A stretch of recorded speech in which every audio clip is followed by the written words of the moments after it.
Hey everybody, so today's video is going to be my January wrap up. Yes, I read 4 books this month and I'm very happy about that because I was very sick this month. I had the flu. Yes. I'm still getting over it. As you could tell, I'm probably still very nasally.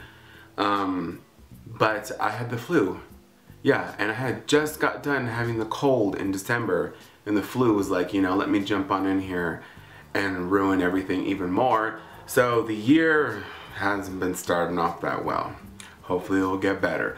But I still read some really awesome books and I'm going to be talking about them right now. So the first one I read was Maya Angelou's poems, and this was a collection of her poems.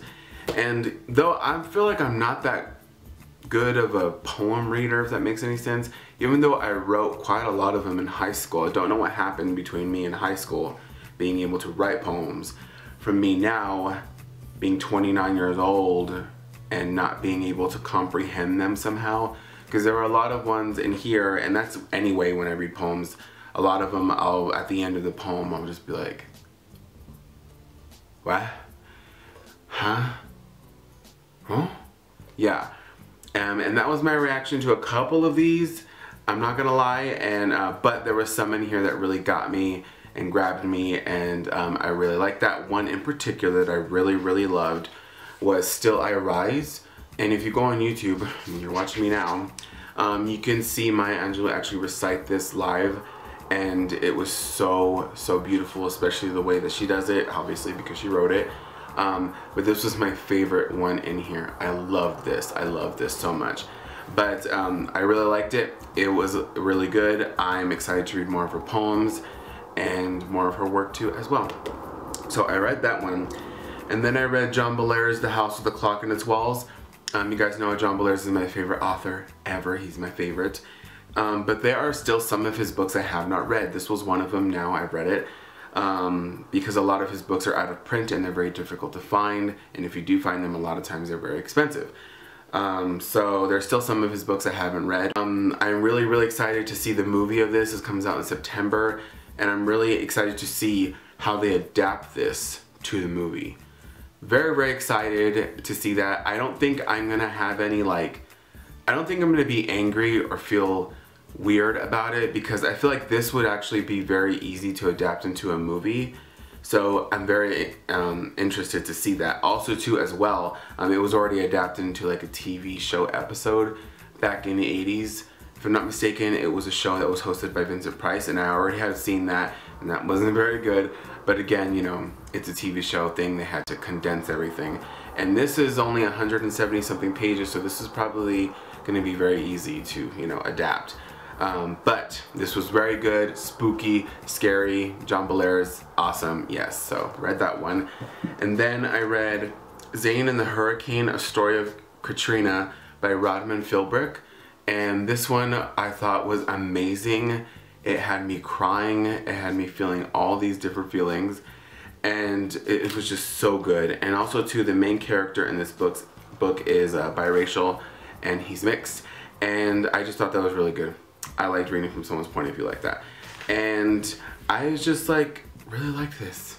Yes, it was very sad. It's about a young boy who goes to Louisiana, New Orleans, where Katrina is starting. He's going there for the summer to stay with his grandma. And he, you know, goes there in the middle of when Katrina is starting, and then when he gets there, it just gets out of control, and he's just on his own. And he meets these two people who become his friends, and it's just such a good book. Yes, that's all I really want to say about it. You just have to go read it. You have to go read it. I think I gave that 4 stars on Goodreads, if I'm not mistaken, I think. And then I read, finally, was Mick, Hart Was Here by Barbara Park. This one is only 89 pages long, but I love short books anyway. Like, if I see a book and it's gigantic, it scares the crap out of me. When I see something like this, it comforts me. But this was such a good book. It's about a young girl whose brother passes away, and it sort of goes through how she's dealing with him, you know, being gone, how it's affecting her family, how it's affecting herself.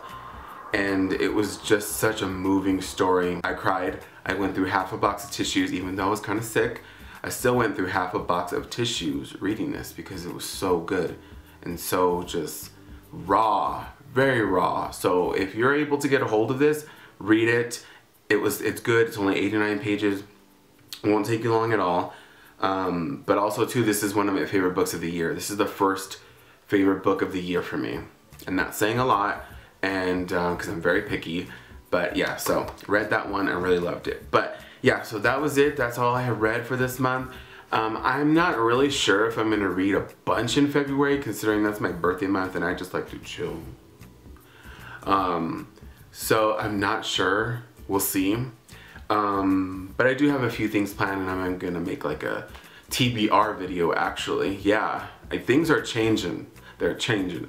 I'm separating my videos. My movie and TV videos are going to be separate from my bookish videos. They're going to be on the same channel, but it's just like I'm just going to be doing things in a different way. Also too, it's easier because then I can devote a whole video to talking about movies instead of trying to fit them in with the books and then, you know, causing chaos for myself, and having videos that are like 2 hours long. But I'm really excited about that. Also, you know, just excited about these little changes. Yes, yes, yes. And also, as I said, I'm going to be going back to doing TBR videos. I know I have a relationship with the word TBR. It irritates me, but I think I've gotten over it. I've gotten over it. But the reason I want to go back to doing TBRs, I'll explain in my TBR video the exact same way I'm explaining it here. But the reason I want to go back to doing TBR videos is because those are able to be seen by people. When I do my want to read videos, and it's not really about views, it's just that I would like my videos out to more people, if that makes any sense. And when you go to YouTube and you type in want to read, they're just different types of videos. A lot of them are not even in the BookTube community type thing. And I was just like, so all along I've been doing these videos and a lot of people don't watch them because the word TBR is not in them. And that's a word that, you know, is used a lot in the community. And that when you type that into YouTube, a bunch of videos pop up for that. So I was just like, you know what? Fuck it. Just go back to doing TBRs. It's the same thing for me.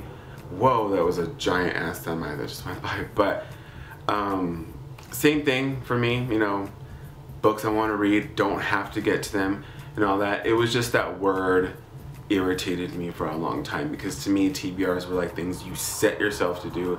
If you didn't do it, you were supposed to make yourself feel bad and all this stuff. And also TBR has a very negative connotation behind it, with people going crazy with it. But the thing is that's them, to each their own. So yeah, gonna go back to doing TBRs. But yeah, so that is it. So I will see you guys next time with another video. More than likely will be my book haul. Yeah, so let me know what you guys think of these changes. If you like them, don't matter because I'm doing them anyway. But still would like to know how you guys feel. But yeah, alright, so I will see you guys next time. Bye.